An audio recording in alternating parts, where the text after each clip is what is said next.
Portre, joined here at the analyst desk by a bunch of interesting people who you'll see in just a second. First, we're taking a look at the unicorns already. As said, hello, I'm EpicSkillshot Portre, joined here by Vander, Perks, Hello. and Mithy. Hello, gentlemen. This is going to be very interesting. You guys are energetic and ready to go? Yeah, I'm sure. really happy. Oh, you're here 2 days in a row. You really love it here. Yeah, I love this. I must You're say going the tomorrow as well? The intro video The got me hype, yeah. pumped, yeah. Yes. Yeah, the hype The is EU real. production. Yeah. Fantastic video there. Well, before we think locally, let's think globally and get an update on who has qualified for Worlds so far. Because most recently, INTZ qualified overnight as the international wildcard. And also AHQ, they qualified a few hours ago for the second LMS spot. And that will be their 3rd year in a row qualifying for Worlds. So you guys as Worlds contestants, what do you think of these newest additions to the pool? Well, we were screaming SH2K few days against Ints, not recently, but before our quarterfinals against Fnatic. And I think in the beginning they didn't do really well. You could see that there is like a big gap between Brazil and Europe as a region. But I think the players are smart and decent individuals, so they learned a lot from just being here. So I do believe they can play decent, yeah, in Worlds. I mean, it's wildcard slot, so obviously we don't expect them to win everything. But if they like maybe go out of groups, it's already a huge thing for them. Right? Diplomatic, anything to add? They could adapt as at Worlds, just like they adapted in Europe, I guess. Maybe they become yeah. an insane team. They absorb all the skills of enemies, so. We will see what happens now. Closer to home, we have 3 teams left vying for the last European spot at Worlds 2016. And here is how they stack up in the regional qualifier. Unicorns of Love yesterday took down the Giants 3-0 and now find themselves up against Fnatic. And then tomorrow, the winner of today's best of 5 goes up against the final boss, Splice. Now with the desk so stacked tonight, we want to hear from you. Jump on Twitter and hit up LOL Esports with any questions you might have for our guests using the hashtag AskTheDesk and EULCS. You know, a lot of your fellow pro players sometimes send in questions, and sometimes we might use some of those. Are you a bit scared? Yeah, wait for Janko's question to pass. Yeah, the one is coming for sure. Yeah, we'll see what happens there. But for now, let's dial in on tonight's best of 5 between the Unicorns of Love and Fnatic. UOL yesterday, I said, a huge win over Giants, a very one-sided 3-0, much as their quarterfinal matchup. Can you guys give me, or Perks, the TLDR, you were here in the studio watching that series? Well, game 1 was a stomp inside of the Unicorns. Then game 2, Giants were actually stomping them. They were really far ahead. They were 10k gold up.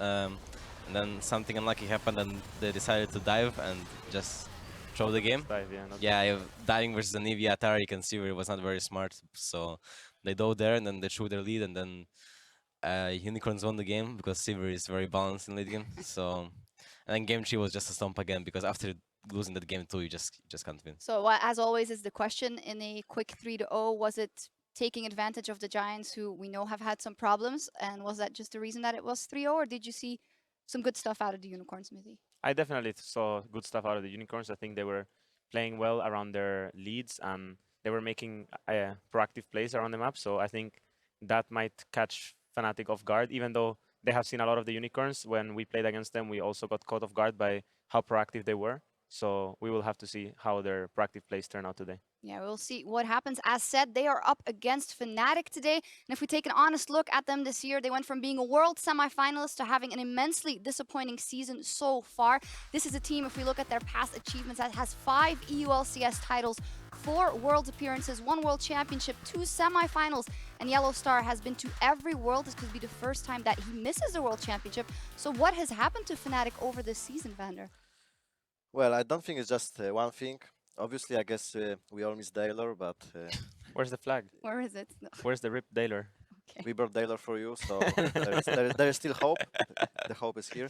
No, but being serious, I think Yellowstar is having not the greatest season. Like, he's not doing as well as he was before. When I play against him, it's like before it was really hard. Always like he was pressuring map, and when I had stronger lane, he didn't give advantages easily, and now it's completely like much easier to play against him overall. And then also, I think the top lane jungle doesn't have the same synergy they had last lead with Huni Reignover. It's, I think the support and top jungle are the big differences, and I think Fabiven and Reckless are playing kinda the same, like good. Yeah. They don't get carried anymore. Yeah, but Yeah, that's true. That's true. I agree with Vander. I think Yellowstar has been underperforming greatly. I think that both in decision making and mechanics, he is lacking this year. But I don't think we should give him too much slack because I'm pretty sure he has more. He has achieved more than all three of Yes. us combined. So I think we should just I give him mean, give him the Watch respect he watch and deserves. learn. And Watch yeah. and learn. it's Yeah. always a double thing because you have to give him the respect he deserves, but But you have it's to going to come down criticize, to the yeah, wire yeah. now. Exactly. Final thing, I heard you talking about Febiven.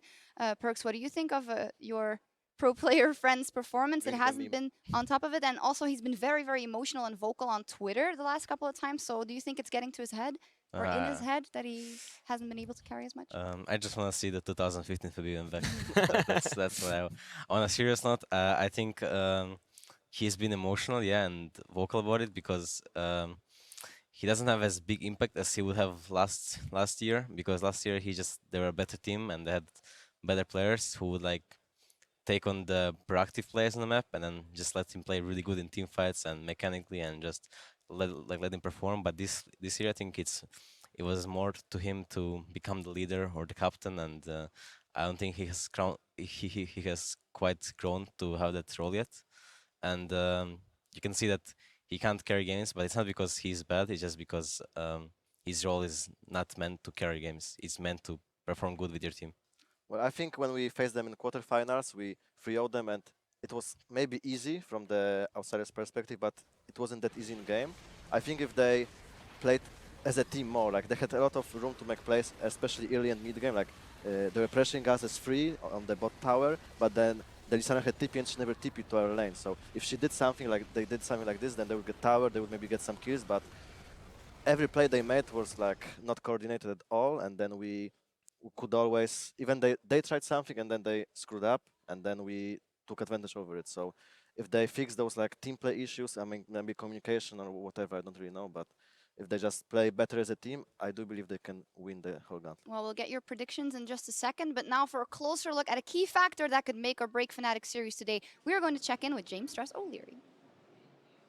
Thank you very much, Shox, and thank you, Vanda, for that perfect setup, because that's exactly what we're going to talk about. That was not planned at all, because we want to hone in on Fnatic versus H2K and some of the issues that kind of came about with Fnatic's team play.